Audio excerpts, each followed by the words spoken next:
இன்றைக்கி நமக்கு classic brownie தான் ஆர்டராக வந்திருக்கு. இந்த ஆர்டர் ரொம்ப லேட் நைட்டாக தான் வந்துச்சு. ஒரு 9 o'clock கால் பண்ணி தான் இந்த கஸ்டமர் நம்மக்கிட்ட வந்து ப்ரௌனி ஆர்டர்ஸ் கேட்டிருந்தாங்க.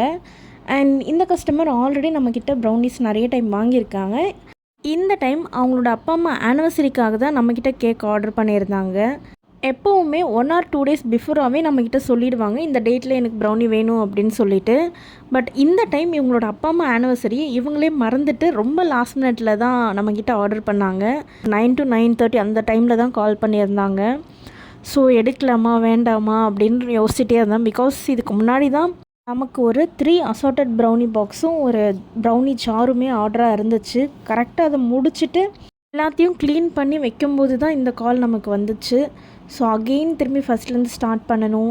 அண்ட் இதுக்கு மேலே போடுற சாக்லேட் கனாச்சும் காலி. ஸோ எல்லாமே ஃபஸ்ட்லேருந்து ரெடி பண்ணணும் அப்படின்னு சொல்லிட்டு ஒரு டவுட்டில் தான் இதை எடுக்கலாமா வேண்டாமா அப்படின்னு யோசிச்சுட்டு இருந்தேன்.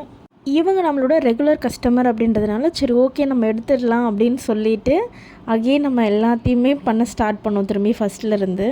அப்போ தான் எனக்கு இன்னொன்று ஞாபகம் வந்துச்சு. ஆல்ரெடி இன்னொரு கஸ்டமர் நீங்கள் எப்போ ப்ரௌனி பண்ணாலும் எனக்கு ஒரு பாக்ஸ் செஞ்சு எடுத்துகிட்டு வந்துடுங்க அப்படின்னு சொன்னாங்க. சரி தனித்தனியாக ஊற்றுறதுக்கு சேர்த்தே ஊற்றிடலாம் அப்படின்னு சொல்லிவிட்டு நான் அவங்கக்கிட்ட ப்ரௌனிக்கும் இந்த ப்ரௌனி ரெண்டுத்துக்குமே சேர்த்து நம்ம பேட்டர் ப்ரிப்பேர் பண்ண ஸ்டார்ட் பண்ணிட்டோம்.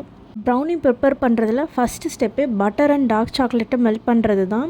யூஸ்வலாக நான் butter and dark chocolate cut பண்ணி அதை சாப் பண்ணி அதை அவனில் வச்சுருவேன். ஸோ அது மெல்ட் ஆகிற டைமில் மற்ற திங்ஸ் எல்லாம் எடுத்து ரெடி பண்ணி வச்சுப்பேன். அண்ட் இந்த டைமும் நான் அந்த மாதிரி தான் பண்ணேன். பட் எல்லாத்தையுமே உள்ளே வச்சுட்டு அவனை நான் ஆன் பண்ண மறந்துட்டேன். என்னடா இது ஸ்டார்டிங்கே சரியில்லையே, போக போக எப்படி பண்ண போகிறோமோ கடவுளே, இது நல்லபடியாக பண்ணி முடித்தாலே போதும் அப்படின்ற மாதிரி தான் என்னோடய ஃபுல் தாட்டுமே இருந்துச்சு.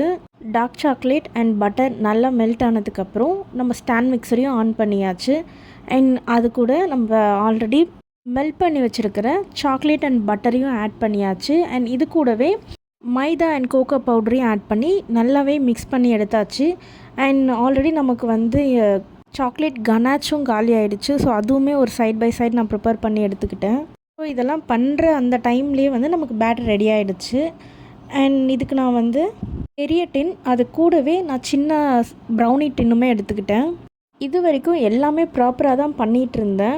அண்ட் பெரிய டின்னில் எப்போவுமே வந்து ப்ராப்பராக பீஸ் வரணும் அப்படின்றதுக்காக நானே ஒன்று ரெடி பண்ணி வச்சுருந்தேன். யூஸ்வலாக அதை வச்சு தான் நான் பெரிய டின்னில் பேக் பண்ணாலே நான் அதை வச்சு தான் பேக் பண்ணுவேன். ஸோ தட் பேக்கிங் முடிச்சதுக்கப்புறம் நமக்கு பீசஸ் வந்து ப்ராப்பராக கிடச்சிரும். ரொம்ப ஈக்குவல் பீசஸாகவே கிடைக்கும் நான் கட் பண்ணுறதை விட.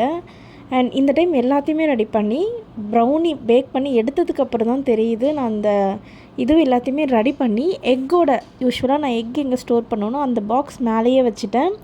அண்ட் அது பேட்டருக்குள்ளே நான் இதை வைக்கவே மறந்துட்டேன் அப்படின்றது அதுக்கப்புறம் தான் தெரிஞ்சுது.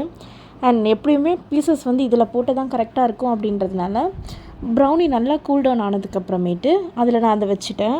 சைட் பை சைட் நம்ம ப்ரௌனி பேக் பண்ணுற பாக்ஸையும் ப்ரிப்பேர் பண்ணி எடுத்தாச்சு. நம்மளோட கிளாசிக் ப்ரௌனியோட ஃபைனல் அவுட்புட் இப்படி தான் இருந்துச்சு. உங்களுக்கும் இந்த மாதிரி ப்ரௌனிஸ் வேணும்னா ஸ்க்ரீனில் தெரியிற நம்பருக்கு வாட்ஸ்அப் பண்ணுங்கள். தேங்க்யூ.